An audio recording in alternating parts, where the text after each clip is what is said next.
देखिए, जब भी कोई एक्टर इतना बड़ा एक्टर हो जाता है कि उसकी जो ऑडियंस है उससे हर एक लेवल पर कनेक्ट करने लगती है, तो कहीं ना कहीं उसकी मूवीज से भी उतना ही बड़ा कनेक्शन बिल्ड हो जाता है। और यही चीज प्रभास के साथ हुई। प्रभास को बाहुबली में, बाहुबली के रोल में देखकर पब्लिक का एक ऐसा इमोशनल अटैचमेंट हुआ प्रभास के साथ में कि आप चाहे कुछ कर लें, वो अटैचमेंट खत्म नहीं होगा। और यही कारण है कि सालार का टीजर आने के बाद में लोग कहने लगे थे कि भैया इस मूवी को अब जल्द से जल्द रिलीज करो। हालांकि ट्रेलर रिलीज हुआ, मैं भी प्रभास को काफी पसंद करता हूं, पर ट्रेलर मुझे उतना कुछ खास पसंद नहीं आया। और सबसे बड़ी बात, एक बड़ी आवाज ये भी उठने लगी कि भैया ये जो मूवी है उरुगम का रीमेक है। अब उरुगम के साथ में समस्या ये है कि वो जो मूवी है वो भी प्रशांत नील ने ही बनाई थी, और यहां पर हम सलार की जब बात करते हैं भाई वो भी प्रशांत नील ही बना रहे हैं।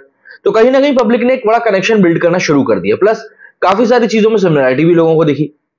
अब इन्हीं सब बातों के ऊपर, और सबसे बड़ी बात, प्रभास के ऊपर जो फ्लॉप एक्टर का टैग लग गया, इन सबके ऊपर विजय किरंदूर जो कि इस मूवी के प्रोड्यूसर हैं, हुमायूं फिल्म से जुड़े हुए हैं, केजीएफ पार्ट 1 केजीएफ पार्ट 2 के भी प्रोड्यूसर रहे हैं, उन्होंने इसको लेकर काफी सारी बातें कही हैं। और मुझे ऐसा लगता है कि उन्होंने जो बातें कही हैं वो वाकई में काफी ज्यादा सही है।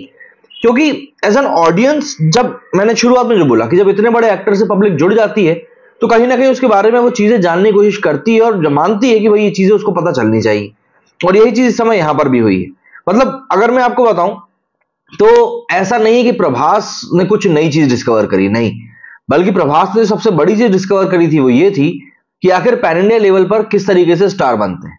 हालांकि उसमें एक बड़ा हाथ बताया जाता है कि भाई राजमौली जी का भी था, क्योंकि राजमौली जी की जो कहानी थी वही ऐसी अव्वल दर्जे की थी कि उसके आगे आप कुछ भी नहीं बोल सकते। प्लस कटप्पा ने बाहुबली को क्यों मारा वो तो कोई भूला ही नहीं। ऐसे में विजय किरंदूर का हाल ही में एक इंटरव्यू हुआ, जिस इंटरव्यू में उन्होंने प्रभास को लेकर, उरुगम के रीमेक को लेकर काफी सारी बातें कही हैं। और जो ये इतनी ज्यादा पोस्टपोन हुई मूवी, उसको लेकर भी उन्होंने खुलकर बात कही, और उसमें मुझे लगता है कि अधिकतर लोगों के जो डाउट्स हैं वो भी क्लियर हो जाएंगे। विजय साहब से सबसे पहले तो यही सवाल पूछा गया, और बड़ा सवाल पूछा गया, कि प्रभास जो है सबसे पहले पैन इंडिया स्टार बन गए थे, यश और अल्लू अर्जुन के भी काफी पहले, लेकिन अगर हम हाल की उनकी कुछ फिल्मों की बात करें तो इन फिल्मों ने सही तरीके से काम नहीं किया है। क्योंकि इस बात से आपको चिंता नहीं होती। बेसिक सी बात यह है कि भाई साहब विजय किरंदूर से पूछ लिया गया था कि भाई प्रभास की जो पिक्चरें चल नहीं रही उसका क्या करना। इसके ऊपर उन्होंने बहुत ही सटीक और सधा हुआ जवाब दिया। एक प्रोड्यूसर के तौर पर जो चीज जरूरी होती है वही चीज उन्होंने कही। इन्होंने कहा कि we don't see 1 or 2 failures of a star as a reference, we take the success stories as a reference instead and make movies. We hope Solar will become a blockbuster. His films might not have worked, but look at the first day figure. Nobody has got that kind of opening in India that Prabhas sir's movie get. मतलब एक producer के तौर पर देखिए, किसी भी maker को मतलब होता है सिर्फ पैसे से, कि अगर वो 100 करोड़ लगा रहा है तो क्या वो 110 करोड़ रुपए कमा रहा है। और यहां पर इन्होंने यही कहा, भाई हम ये नहीं देखते कि यार किसी की हाल की मूवीज 1-2 मूवीज फ्लॉप हुई हैं या नहीं हुई हैं, लेकिन हम ये देखते हैं कि उसने किस तरीके का काम अभी तक किया है। और सबसे बड़ी बात, प्रभास की मूवीज को जिस तरीके की ओपनिंग मिल रही है वैसी आज तक किसी को नहीं मिलती। इवन आदि पुरुष भी एक फ्लॉप मूवी की कैटेगरी में गई है, बट स्टिल शुरुआत के 1-2 दिन में उसने जिस तरीके का कलेक्शन निकाला था वो वाकई में काबिल तारीफ था। तो इस बारे में तो भाई वाकई में हकीकत बात है, इस बात को तो कोई डिनाई कर ही नहीं सकता। इसी के साथ विजय किरंदूर से सवाल यह भी किया गया कि सलार की जो एडवांस बुकिंग है वो इंडिया को छोड़कर दुनिया की काफी सारी जगहों पर शुरू हो चुकी है, तो फिर इंडिया में आखिर कब शुरू होगी। क्योंकि दुनिया की बात करें तो भैया प्रीमियर को मिलाकर इस मूवी की ताबड़तोड़ एडवांस बुकिंग चल रही है। कल तक की अगर बात करें तो करीब 7 करोड़ की एडवांस बुकिंग इसकी रेस्ट ऑफ द वर्ल्ड में हो चुकी थी, इंडिया को छोड़कर। तो ऐसे में इन्होंने कहा कि आप इंडिया में आप बुकिंग को इतनी जल्दी स्टार्ट नहीं कर सकते, क्योंकि आपको सेंसर का सर्टिफिकेट चाहिए रहता है। और आप हम जानते हैं कल ही इनको सेंसर बोर्ड का भी सर्टिफिकेट मिला है, जिसमें कि ए सर्टिफिकेट दिया गया है। उन्होंने कहा है कि हम लोगों ने सर्टिफिकेट के लिए पहले से ही अप्लाई कर दिया था, उसकी एक प्रोसेस होती है और आप उसको स्किप नहीं कर सकते। उन्होंने कहा कि दिसंबर 15 तक हम लोग बता देंगे कि ओपनिंग्स कब से शुरू होंगी, या फिर मोस्ट प्रोबेबली हम लोग दिसंबर 15 से ओपनिंग शुरू कर देंगे। तो भाई आज कितनी 12 तारीख तो हो ही गई है, तो ऑब्वियसली बात है, उम्मीद कर सकते हैं 15-16 तारीख से इसकी एडवांस बुकिंग भी शुरू हो जाएगी। इसके अलावा विजय किरंदूर से यह भी पूछा गया कि मूवी की जो डेट है वो पहले जनवरी फरवरी की थी, उसके बाद सितंबर की हुई और उसके बाद अब यहां पर ही पुश कर दी गई। तो आखिर इसके पीछे क्या बड़ा रीजन था। क्योंकि देखिए, जब भी कोई मूवी को आप रिलीज उसकी पुश करते हैं तब उस मूवी की कहीं ना कहीं हाइप डाउन होती है, क्योंकि इस बात का डर नहीं था। तो इसको लेकर उन्होंने कहा कि बहुत सारे ऐसे डिपार्टमेंट थे जो साथ में मिलकर इस मूवी को बनाने के लिए काम कर रहे थे, चाहे म्यूजिक की बात कर लें, वीएफएक्स की बात कर लें, डबिंग की बात कर लें, साउंड की बात कर लें। और जब हम लोगों ने शुरू किया इन सभी चीजों को साथ में करने के लिए, मतलब एक मूवी के तौर पर जब हमने इनको साथ में क्लब करना शुरू किया, तब हमको समझ में आया कि यहाँ पर कुछ एक डिपार्टमेंट को हमें अब सिंक करने में टाइम लगने वाला है। उन्होंने कहा कि हम लोगों ने वीएफएक्स टीम को एक डेडलाइन दी थी कि भैया आपको मिड अगस्त तक इस चीज को कंप्लीट करना है, लेकिन मिड अगस्त के टाइम पर जब हम पहुंचे तो वहां पर जो वीएफएक्स के शॉट्स थे उनके ऊपर 50% ही काम हो पाया था।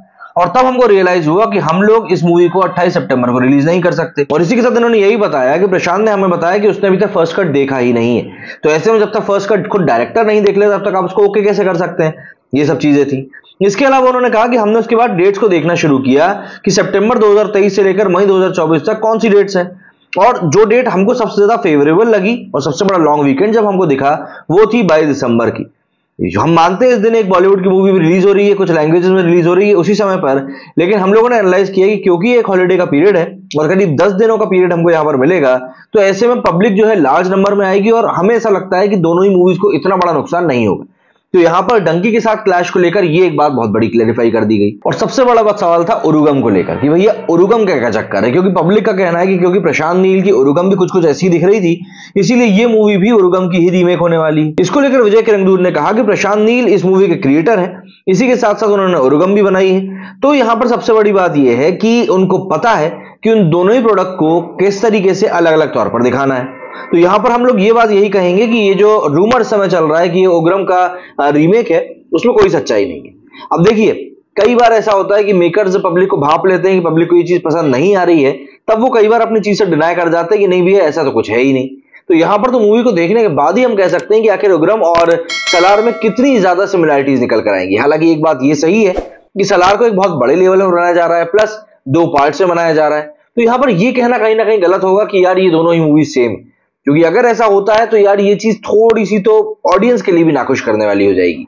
एक बात यहां पर सबसे अहम निकल कर आ रही थी, वो ये थी कि एक्वामैन भी इसके साथ ही रिलीज हो रही है। देखिए, इनके साथ में एक्वामैन की भी रिलीज है, तो यहां पर सबसे बड़ी बात ये थी कि एक्वामैन तो चलिए ठीक है अपनी जगह पर, बट डंकी और सलार का क्या होगा।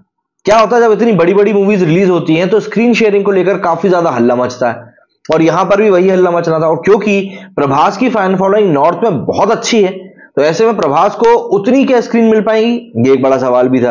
तो यहां पर उन्होंने इसका बहुत सही जवाब दिया है कि वही शो शेयरिंग के ऊपर क्या कुछ बात है।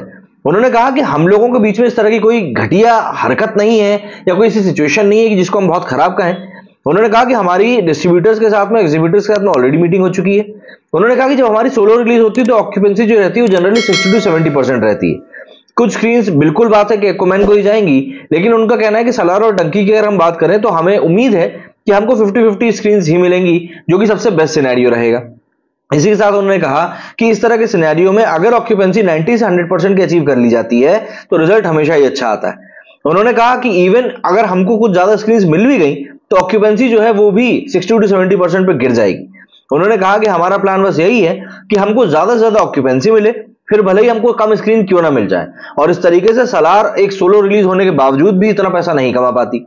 उन्होंने ओवरसीज की बात करते हुए भी कहा कि इस तरह के जो डिस्कशंस हैं वो अभी भी चल रहे हैं, और हम लोग बस यही तरीका निकाल रहे हैं कि किसी भी तरीके से दोनों मूवीज को इस तरीके से रिलीज किया जा सके कि दोनों के बीच में किसी तरह की कोई गंदी राजनीति ना हो, और कुछ नहीं। इसी के साथ इनसे कांतारा को लेकर भी बात करेगी, क्योंकि ऋषभ शेट्टी की कांतारा का भी टीजर लॉन्च कर दिया गया, जिसमें कि माना जा रहा है कि वो परशुराम भगवान के अवतार में दिखाई देंगे।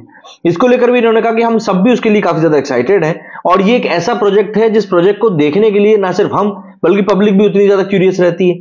तो हम यही उम्मीद करेंगे कि वो भी अच्छा निकल कर आए। लेकिन हाँ, इसमें सबसे बड़ी बात प्रभास के एक फ्लॉप एक्टर वाले टैग के ऊपर इन्होंने बात जो कही कि भाई हम लोग फ्यूचर प्रोजेक्शन इतने ज्यादा नहीं देखते और ऐसा वैसा, लेकिन देखिए ये बात माननी पड़ेगी कि बाहुबली के बाद से प्रभास एक भी बड़ी मूवी डिलीवर कर नहीं पाए, तो सवाल निशान तो लग रहे हैं। क्या कहना है आप लोग इस बारे में कमेंट करके जरूर बताइएगा। मेरे स्टूडियो फिलहाल उतना ही। जय हिंद, जय भारत।